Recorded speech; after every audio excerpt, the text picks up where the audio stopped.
서울시에 있는 119 구급대는 1년에 무려 30만 번 이상 출동을 한다고 합니다.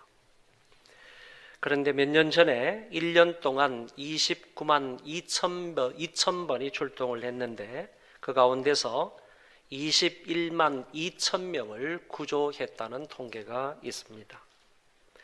그런데 구조된 사람들 중에 어떤 모양으로든지 감사를 했는데 감사한 사람이 100명당 3명밖에 없었다고 합니다. 위험한 상황 속에서 구조를 받았고 그리고 도움을 받았음에도 불구하고 대부분의 사람들이 당연한 것으로 생각을 하고 감사하지 못했다는 이야기입니다. 이것을 볼 때 우리는 감사가 실종된 시기를 살고 있다, 이렇게 말할 수 있겠습니다. 기독교인들은 이 시대의 흐름에 편성하지 말고 이 시대의 사람들과 분명히 구별이 되어서 늘 감사하며 살았으면 좋겠습니다. 기독교인들의 이 감사는 한 송이 꽃처럼 정말 너무 아름답고 향기로운 것입니다. 진정한 감사는 하나님을 기쁘시게 할 뿐만 아니라 다른 사람들에게도 큰 감동을 줍니다. 감사는 또 다른 감사를 낳게 되고 더 큰 감사거리를 가져옵니다. 감사를 하되 형식적인 감사나 아니면 사무적이고 의무적인 감사는 하나님께 기쁨이 될 수가 없습니다. 그렇기 때문에 우리 기독교인들은 늘 감사하되 형식적인 감사나 의무적인 감사는 제외해야 할 것입니다.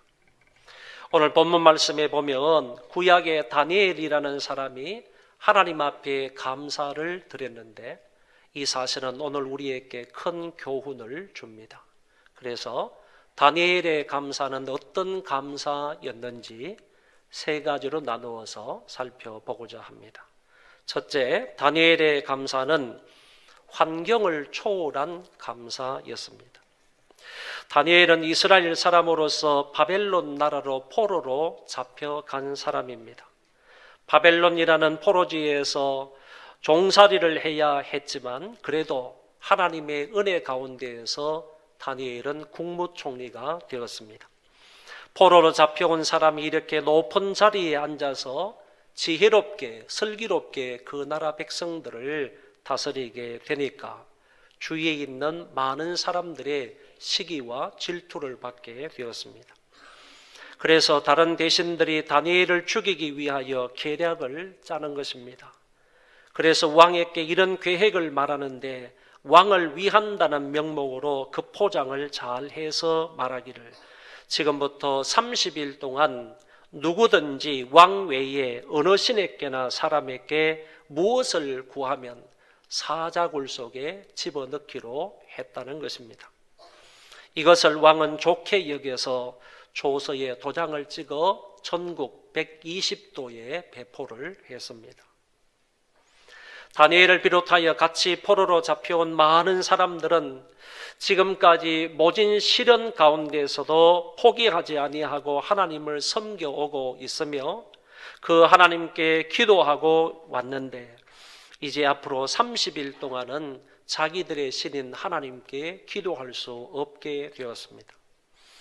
이 당시 바벨론의 왕권이나 군사력은 전 세계에서 가장 강력한 나라였습니다. 그러므로 유다 백성들은 왕의 이 명령을 거역할 수 없는 것입니다. 다니엘은 특별히 왕 밑에 바로 밑에서 일하는 국무총리였기 때문에 왕의 명령을 지엄하게 우선적으로 받아들여야 할 책임이 있는 사람입니다. 이런 환경 속에서 다니엘은 왕의 명령을 따르나요? 아니면 하나님께 계속하여 기도하나요? 다니엘이 만약 이 시점에서 왕의 명령을 어기고 하나님께 기도를 하게 되면 그는 사자굴 속에 던져지고 말 것입니다. 그런데 이 같은 환경 속에서도 그는 하나님께 엎드려서 계속하여 기도합니다. 그것도 감사하며 기도하고 있는 것입니다. 다니엘이 이 조서의 의인이 지킨 것을 알고도 자기 집에 돌아가서는 그 방에 예루살렘으로 향하여 열린 창에서 전에 행하던 대로 하루 3번씩 무릎을 꿇고 기도하며 그 하나님께 감사하였더라. 이것은 분명 다니엘이 처한 환경을 초월한 기도며 다니엘이 그 속에 있었던 환경을 넘어선 그런 감사였습니다. 기도하면 죽지만 그래도 다니엘은 기도했습니다. 기도하면 국무총리 자리에서 날아갈 것 같지만 그래도 그는 무릎을 꿇고 하나님께 감사기도 드렸습니다. 진정한 감사는 인간이 생각해 볼 때 감사할 수 없는 환경인데도 그 자리에서 감사하는 것입니다. 오늘날 많은 성도들이 환경이 좋아지고 소득이 좀 나아지고 모든 것이 넉넉하고 풍성해지면 감사를 하는 척 하다가 환경과 여건이 어려워지고 힘들어지면 감사하는 일을 즉각적으로 중단하는 것을 보게 됩니다. 포프라는 사람이 이런 말을 했습니다. 입술로만 감사하는 사람은 부분적인 감사로서 힘이 없고 이랬다 저랬다 자주 변하는 감사는 위력이 없다라고 했습니다. 시편 기자는 말씀합니다.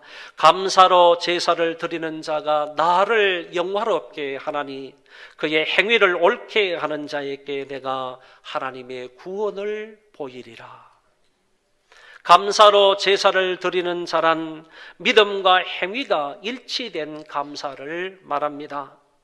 말로만 믿는다고 하면서 행위가 따라오지 않으면 그것은 가짜 감사라는 얘기입니다.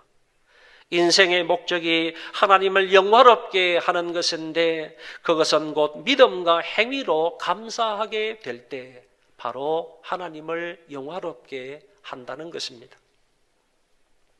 충청북도 영동군 학동리에 가면 어떤 믿음이 좋은 한 사람이 그곳에서 농사를 짓고 있었습니다. 수확의 계절 가을이 되었는데 그 해의 농사는 풍년이었습니다.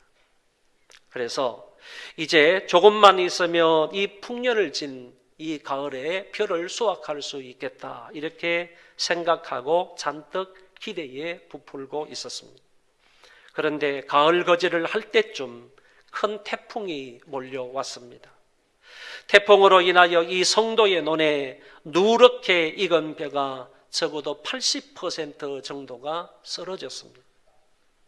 농사를 짓는 사람으로서 얼마나 낙심이 되고 상심이 컸겠습니까? 그래도 쓰러진 벼 이삭을 세워보겠다고 논으로 나가서 한 포기 한 포기 쓰러진 벼 이삭을 모아서 묶었습니다. 이 광경을 지켜보고 있던 동네 한 사람이 지나가면서 아이고 하나님도 무심하시지 하나님도 무심하시지 벼가 다 쓰러졌네 라고 하며 지나갔습니다. 그때 이 사람이 이렇게 말합니다. 그래도 나는 하나님께 감사합니다. 다른 사람의 논의 벼가 쓰러지지 않고 내 논의 벼가 쓰러졌으니 감사합니다. 그리고 아직도 쓰러지지 않은 벼가 20%나 남아있으니 감사를 드립니다.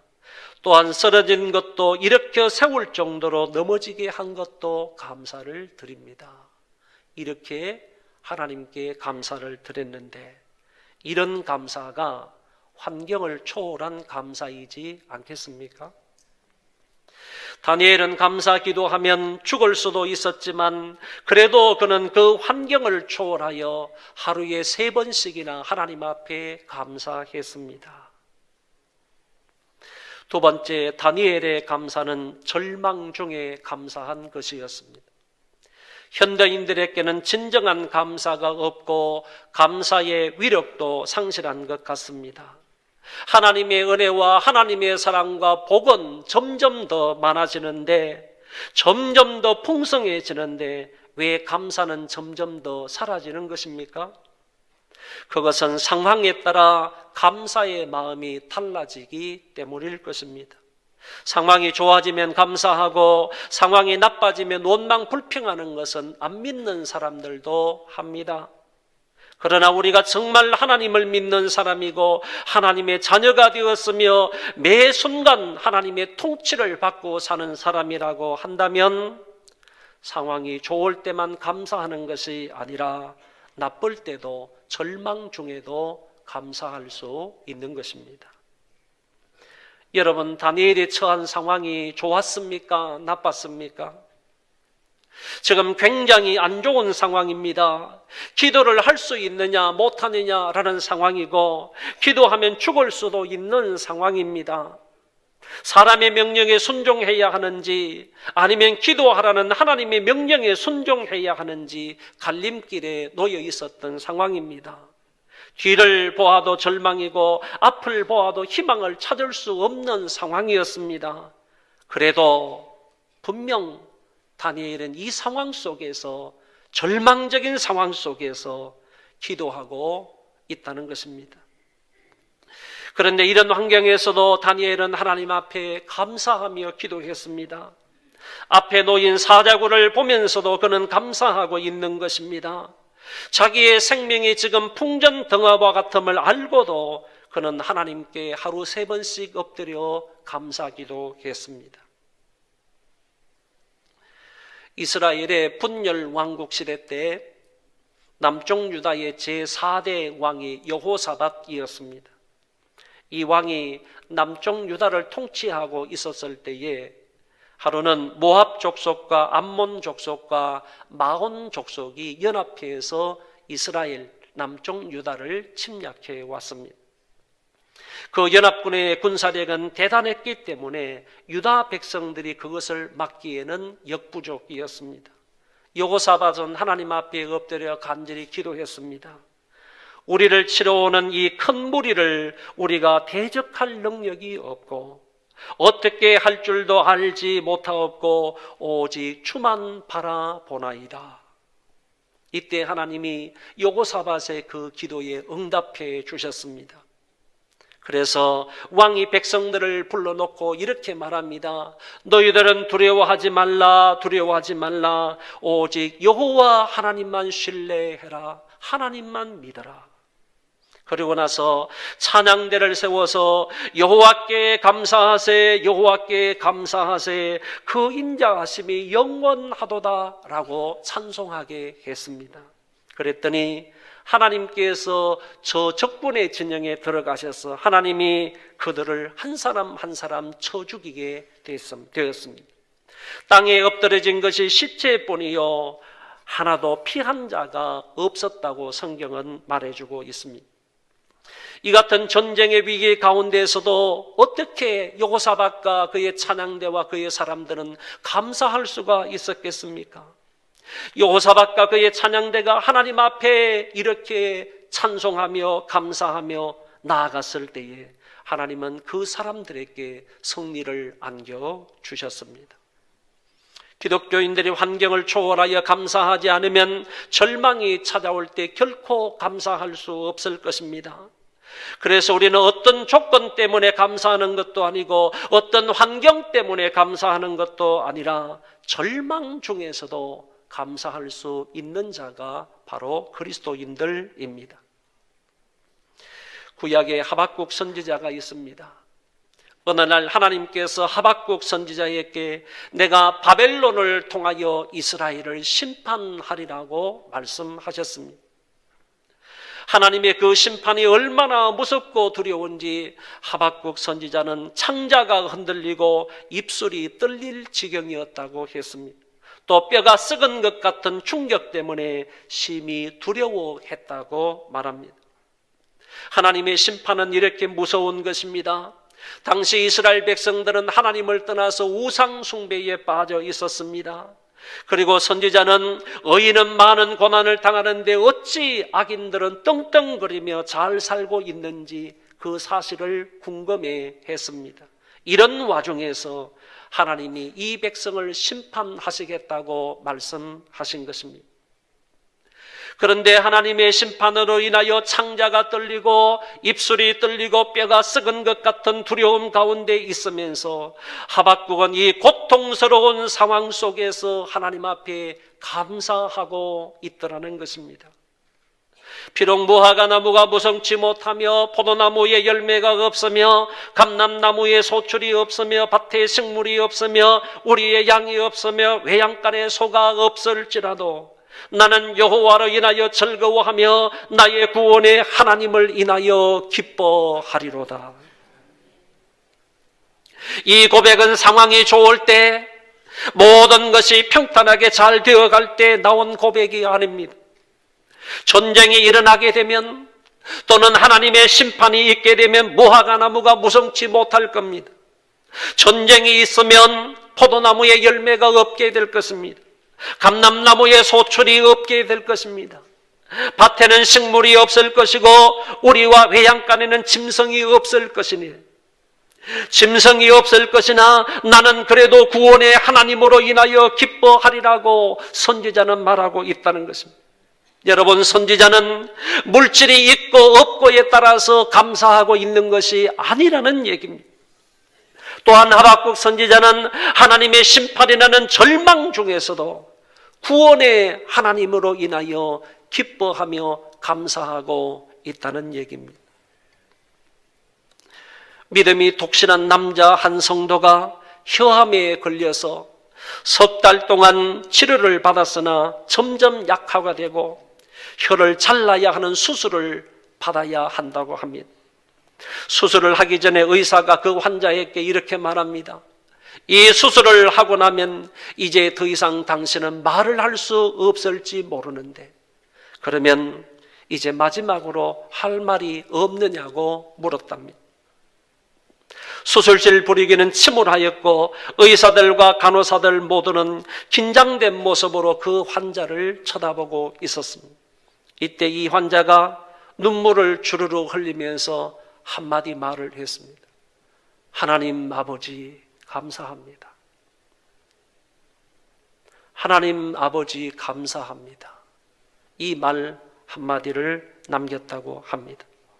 여러분, 진정한 감사는 이런 절망 중에서도 하나님 앞에 감사할 수 있는 것입니다. 세 번째, 다니엘의 감사는 결과를 생각지 않는 감사였습니다. 다니엘은 고달픈 포로 생활을 하면서 하나님을 착실하게 믿었는데 그 믿음의 결과가 사자의 밥이 되는 것입니다. 사람들이 찾을 때 흠과 티가 없을 정도로 하나님 앞에서 사람 앞에서 깨끗하게 산 사람입니다. 늘 기도하며 하나님과 교통하며 살았던 사람인데 그 결과가 사자굴 속에 들어가서 사자의 밥이 되는 것입니다. 인간적으로 생각할 때 믿음의 결과가 얼마나 처참합니까? 그럼에도 불구하고 그는 그 결과를 생각하지 않았다는 겁니다. 나에게 앞으로 어떤 결과가 오든지 간에 그 결과를 생각하지 아니하고 그 자리에서 현실 하나님 앞에 감사하고 있는 것입니다. 다니엘의 감사는 결과를 생각하지 않는 감사였습니다. 교인들 중에는 얻어진 소득이나 되어진 결과를 보고 감사하는 사람들이 있습니다. 또 어떤 사람은 다음 달 내 사업이 대박이 내면 하나님 앞에 감사하겠다는 사람도 있고, 자녀들이 이번에 수능 성적을 잘 받으며 감사하겠다는 사람이 있고, 이번에 딸내미가 취직을 하며 감사하겠다는 사람도 있고, 부모님이 수술을 하는데 수술이 은혜 가운데 잘 되고 그리고 건강한 모습으로 퇴원을 하면 감사하겠다는 사람도 있습니다. 그러나 다니엘은 결과를 따지지 않고 하나님 앞에 감사했다는 것입니다. 잘 되면 감사하겠다고 하지 않았습니다. 다니엘의 감사는 결과를 생각하지 않았습니다.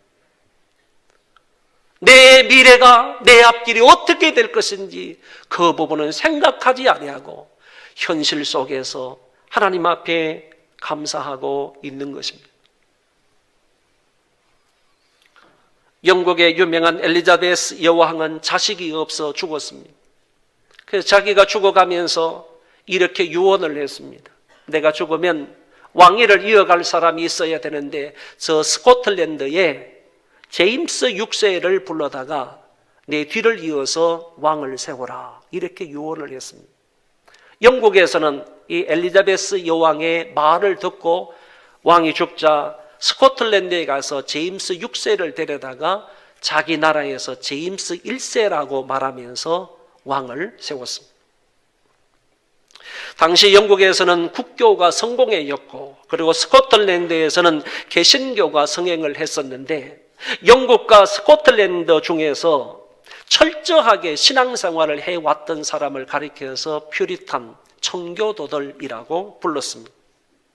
이들 두 종교단체가 이제 제임스 1세를 만나서 종교적인 문제를 의논하려고 했습니다. 먼저 성공의 사람들과 가톨릭의 사람들이 제임스 1세를 만났습니다. 그리고 난 이후에 이어서 청교도들이 제임스 왕을 만났습니다.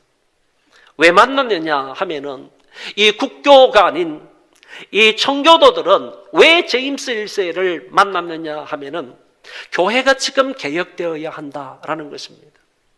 청교도들은 교회가 개혁되어야 된다. 예배가 개혁되어야 된다. 천주교 가지고는 안 된다. 성공회 가지고는 안 된다. 교회가 개혁되어서, 예배가 개혁이 되어서 정말 하나님이 기뻐하시는 대로 예배하며 하나님이 기뻐하시는 대로 신앙생활을 해야 된다 하는 것을 강조하기 위해서, 그 제임스 1세에게 말하기 위해서 이 사람들은 제임스 1세 앞에 갔던 것입니다. 강력하게 주장을 했습니다. 그럼에도 불구하고 왕이 그들의 말을 들어주지 않았습니다. 결국 청교도들은 일부 조국을 떠나기로 결정을 하는데, 어떤 사람은 영국 남쪽 해안에 있는 사우스 햄퍼턴 항을 떠나서 화란으로 가기 시작을 했습니다. 1607년 화란의 라이든 시에 집결해서 신앙생활을 하였고, 자녀들이 태어나서 대학에 갈 때쯤에는 라이든 대학에 입학을 시켰습니다. 그런데 뜻밖의 일이 발생했습니다. 이 라이든 대학에 새로운 조직신학 교수가 한 사람이 왔는데, 그 사람 이름이 바로 아미누스라는 신학자였습니다. 그런데 이 사람은 칼빈의 주장을 하지 않는 겁니다.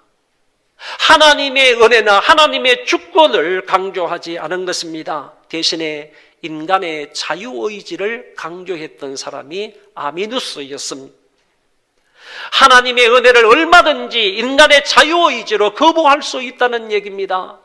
하나님께서 아무리 은혜를 베풀려고 한다 할지라도 인간의 자유의지로 그 은혜를 안 받고 할 수 있다고 아미누스는 주장을 했습니다.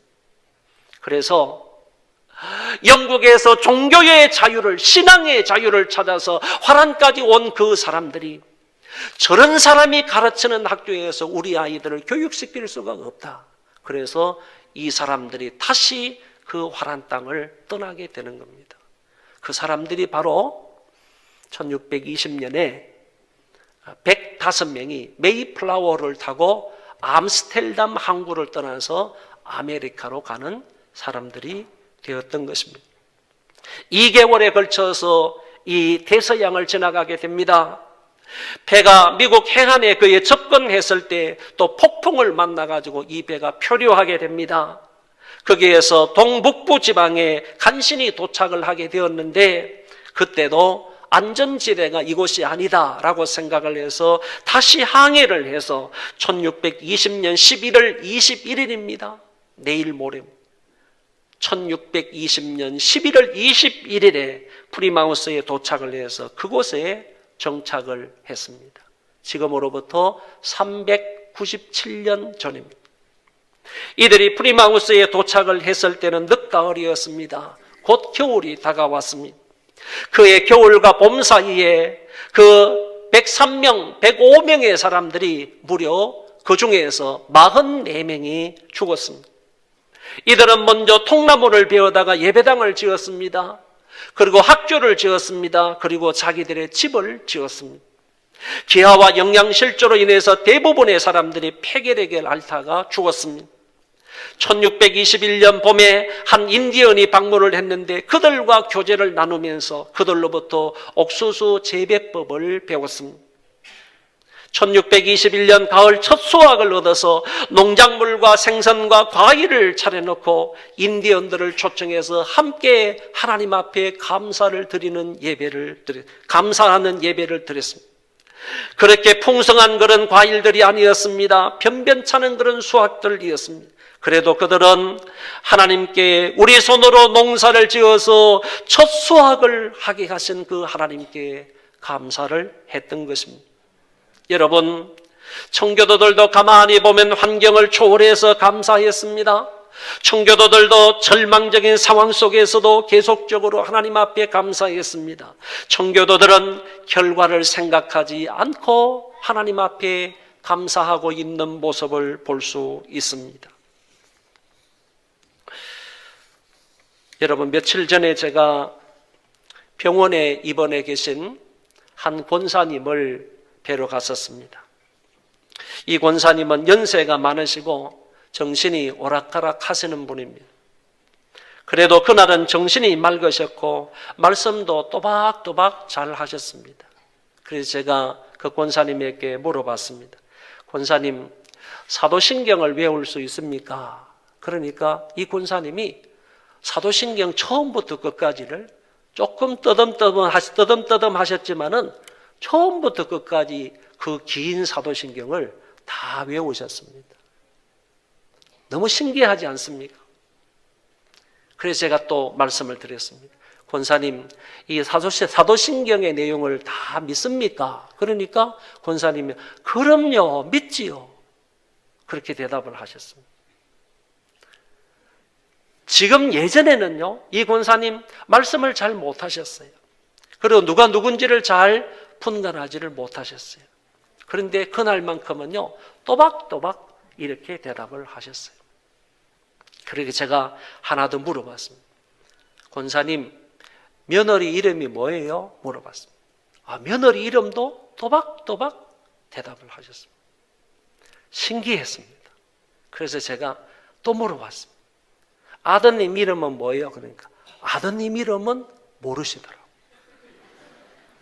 며느리 이름은 아는데 아드님 이름을 모르시는 거야. 그래서 제가 가르쳐 드렸습니다. 아드님 이름이요, 최건식입니다. 그랬습니다. 아드님 이름이 최건식 장로님입니다. 그렇게 가르쳐 줬습니다. 그랬더니 이 권사님이 고맙다고, 감사하다고. 그래서 제가 또 물어봤어요. 뭐가 그렇게 감사하냐고. 그랬더니요, 권사님이 분명히 이렇게 말씀하셨어요. 권사님이 저를 쳐다보시면서 분명하게 말씀하시기를요, 뭐가 감사하냐? 이 말씀에서요, 권사님이 이렇게 말씀을 하셨습니다. 숨 쉴 수 있는 게 감사하다. 숨 쉴 수 있는 게 감사하고요, 밤에 잠을 잘 자게 해주신 것도 감사하고, 아침에 일어나서 기도할 수 있게 해주신 것도 감사하고, 그러시더만은 다 감사하대요.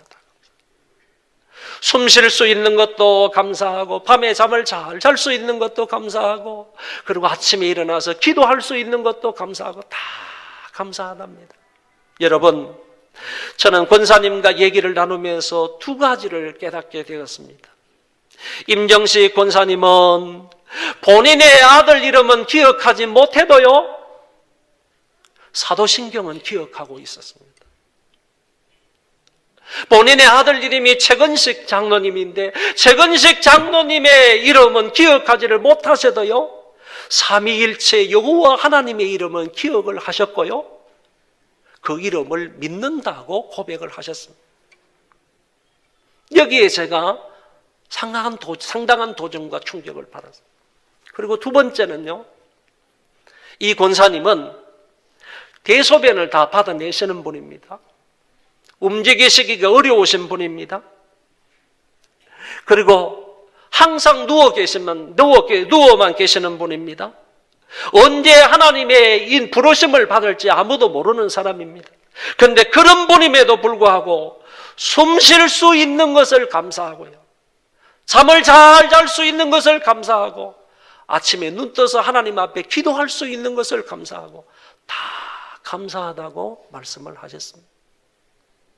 여러분, 어떤 환경 속에서도, 이런 환경 속에서도 감사하고 있는 그 부분을 보면서 저에게 많은 도전이 되었습니다.